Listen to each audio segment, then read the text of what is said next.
আমাদের অনেক সময় দেখা যায় যে কেকের উপরে বিভিন্ন কালারের কাজ করতে হয় বা বিভিন্ন ফ্লাওয়ার মেড করতে হয়, তখন আপনাদের অনেকগুলো পাইপিং ব্যাগ ব্যবহার করতে হয়। তো আমি আজকে আপনাদেরকে একটা টেকনিক দেখাবো, সেটা হচ্ছে একটা পাইপিং ব্যাগ বা বিভিন্ন ধরনের নজলের সাহায্যে আপনারা আপনাদের কাজগুলো করে নিতে পারেন। তো আমি এখানে একটা ক্লিয়ার পাইপিং ব্যাগ নিয়ে নিয়েছি এবং অন্য অপর পাশে আমি নিয়ে নিয়েছি 3টে কালারের হুইপ ক্রিম। তো এখানে আমি একটা পাইপিং ব্যাগের মধ্যে নজল দিয়ে রেড কালারের হুইপ ক্রিম দিয়ে নিয়েছি, এতে করে আমি একটা ফ্লাওয়ার মেড করে নিতে পারবো।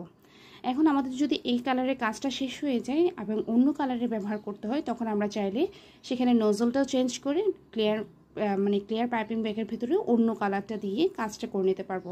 এতে করে হবে কি, আমাদের অনেকগুলো পাইপিং ব্যাগ ব্যবহার থেকে বেঁচে যাবে এবং সময়টাও নষ্ট কম হবে, এবং আপনারা চাইলে এই পদ্ধতিটা অবলম্বন করতে পারেন। আমি এভাবে করে থাকি। Thanks for watching. আসসালামু আলাইকুম।